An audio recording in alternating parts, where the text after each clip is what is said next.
নাটোরের সদর উপজেলায় ৫.৫ বছরের এক শিশুকে পাশবিক নির্যাতনের অভিযোগে শরীফুল নামের এক ফুচকা ব্যবসায়ীকে গণধোলাই দিয়ে পুলিশে সোপর্দ করেছে বিক্ষুব্ধ জনতা। গত মঙ্গলবার বিকেলে ফসলের মাঠ থেকে বাড়ি পৌঁছে দেওয়ার লোভ দেখিয়ে এই নির্মম অপরাধ ঘটায় অভিযুক্ত।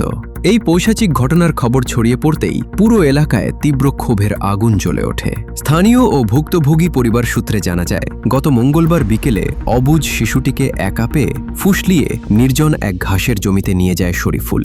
সেখানে তার উপর চালানো হয় পাশবিক নির্যাতন। পরবর্তীতে স্বজনরা রক্তাক্ত ও মুমূর্ষু অবস্থায় শিশুটিকে উদ্ধার করে দ্রুত স্থানীয় একটি ক্লিনিকে ভর্তি করে। ঘটনার পর থেকেই একটি প্রভাবশালী মহল বিষয়টি ধামাচাপা দেওয়ার চেষ্টা চালালেও বুধবার রাতে আসল সত্যটি এলাকায় জানাজানি হয়ে যায়। লোমহর্ষক এই সত্য উদ্ঘাটিত হতেই ফুঁসে ওঠে মদনহাট গ্রামের সাধারণ মানুষ। বিক্ষুব্ধ গ্রামবাসী রাতেই অভিযুক্ত শরীফুলের বাড়ি ঘেরাও করে তাকে ধরে নিয়ে আসে। এরপর স্থানীয় একটি গাছের সাথে বেঁধে তাকে গণপিটুনি দেওয়া হয়। পরিস্থিতি উত্তপ্ত হয়ে উঠলে খবর দিয়ে দ্রুত ঘটনাস্থলে ছুটে যায় নাটোর সদর থানা পুলিশ। তারা উত্তেজিত জনতাকে শান্ত করে পরিস্থিতি নিয়ন্ত্রণে আনে এবং রক্তাক্ত অবস্থায় অভিযুক্ত শরীফুলকে আটক করে থানায় নিয়ে যায়। বর্তমানে ভুক্তভোগী শিশুটি পুলিশি হেফাজতে চিকিৎসাধীন রয়েছে এবং তার শারীরিক অবস্থার উপর নজর রাখা হচ্ছে।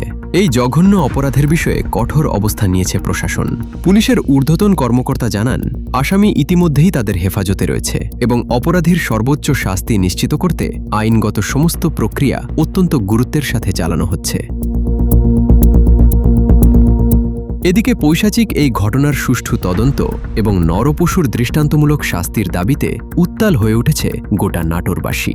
বর্তমানে এই ব্যাপারটি ভিকটিমও আমাদের হেফাজতে আছে, আসামিও গ্রেপ্তার আছে। সর্বোচ্চ শাস্তির জন্য আমরা যেভাবে আইনগতভাবে আগানো যায় সেভাবে আগাবো।